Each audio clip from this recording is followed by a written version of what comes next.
Welcome back to the Horror Movie Files. Today's topic will be over the revised file of the all-time cult classic sci-fi horror by the legendary John Carpenter, The Thing. But before we continue, a word from our sponsors, the Patreon. Geeks and Gnomes has a wide array of content, including written stories, videos, shorts, and digital art. This includes fan-made projects like the Horror Movie Files, and original projects, with my most recent and proudest being Endless Conflict, which I'm sure some of you have seen shorts here on YouTube. Supporting the Patreon is the best way to ensure we'll keep making content here on YouTube and our other social media outlets. Also, as a patron, not only will you never miss out on new content, but any request you make will never be ignored. Additional details on subscription perks will be displayed on our main page, so please check that out. There is also an optional 7-day free trial in case you change your mind later, so there's no need to worry if it turns out you don't like our content. Now back to the file. This video will contain images and descriptions of blood, gore, grotesque monsters, mutant animals, body dysmorphia, body horror, eldritch horror, and more. If any of that makes you uncomfortable, then please feel free to click off the video. For those willing to continue, let's begin with SCP-AAD. SCP-AAD, codename The Imitation God, Object Class Keter. Special Containment Procedures. The remaining cells of SCP-AAD are contained within a reinforced freezer at Site AC. The freezer is locked within a 10 by 10 meter containment cell.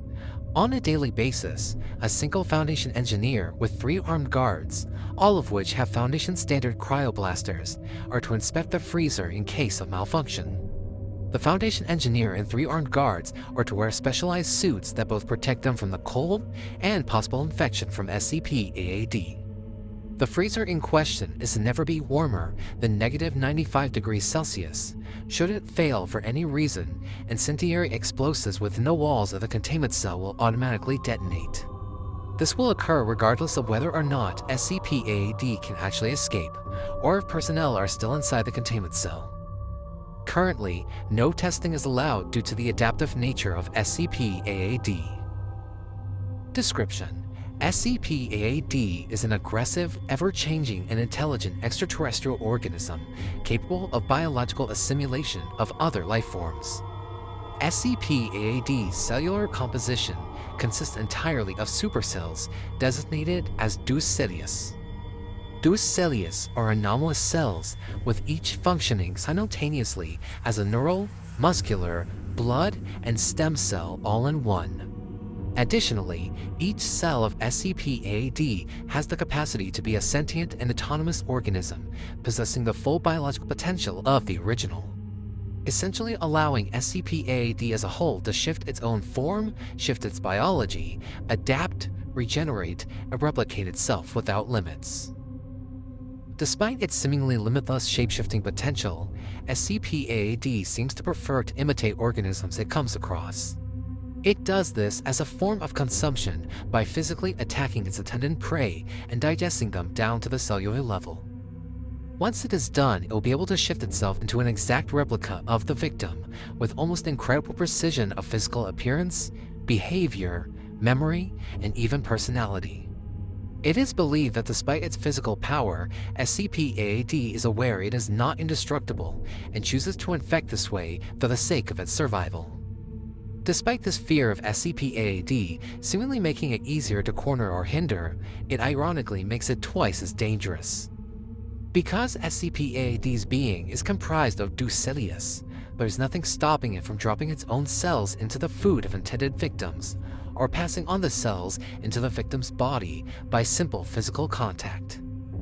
The extent of the shared cognition or memories of fragments that break off of SCP-AAD is unknown, but it is assumed that the smaller they are, the less intelligent they can be.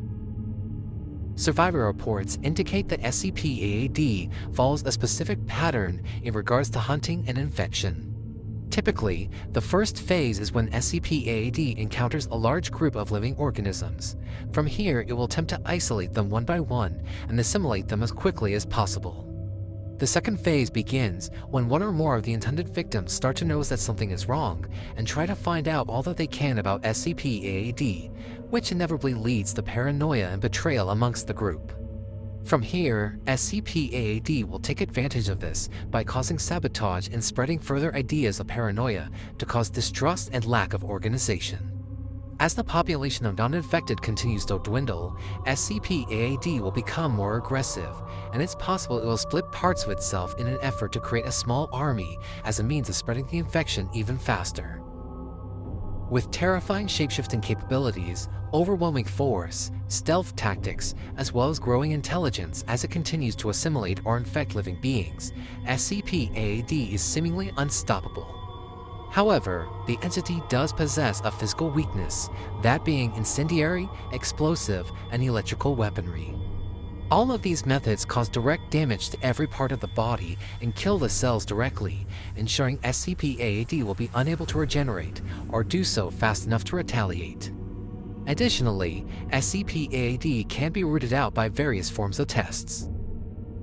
Reports have shown that SCP-AAD infection can be confirmed by exposing everyone to its weakness. The easiest way is to draw blood from everyone and have that blood be burned. If it burns normally, the host is human. If it starts moving, then the host has been infected. Logically, infected blood will naturally start attacking non-infected blood, while leaving already infected blood alone. Unfortunately, reports indicate that though there have been many attempts to do such a test, it has never been successfully done due to sabotage by SCP-AAD. Lastly, there is the more obvious and equally unreliable method of exploiting SCP-AAD's inability to absorb inorganic matter. This includes implants, prosthetics, and piercings, so anyone who has one but suddenly doesn't have it anymore should immediately be under suspicion of infection. Granted, not everyone in the world has a prosthetic or an implant, but utilizing this method does narrow down the list of potential infected. SCP-AAD was discovered at a destroyed Arctic research outpost in 1982 after a tip-off report from who survived the first encounter of SCP-AAD. She took refuge at a nearby Russian outpost that was actually owned by the Foundation, allowing the report to be quickly sent to command. A joint task force consisting of MTF Epsilon 9 and MTF Delta 14 was deployed, just in time as there was a radio transmission from an outpost close by, indicating the staff there were being attacked by an unknown hostile. Unfortunately, upon arrival, the joint task force found the outpost to already be destroyed, with several destroyed and frozen corpses. Upon retrieval, careful testing showed which ones were infected with SCP-AAD.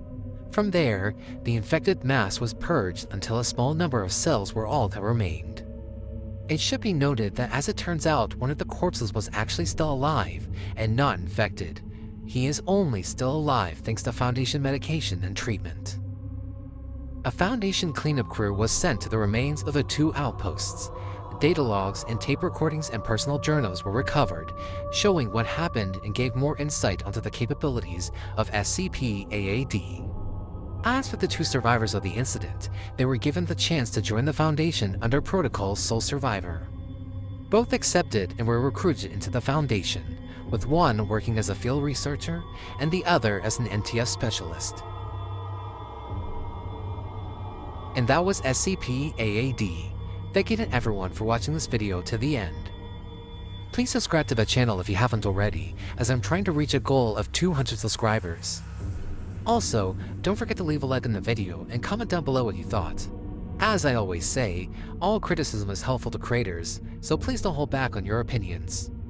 Also, check the links in the description so you can follow me on Tumblr to stay up to date with all my content. And finally, a very special thank you to all my patrons who support me in doing what I love. If you want to be like them and have the same perks they do, then please subscribe today and get 15 weeks worth of content early, as well as updates on my content you can't find anywhere else. Thank you all again for watching, and hope you'll stick around as there's always more to come. Whether it be practical effects or CGI, I think we can all agree, AI still f***ing sucks.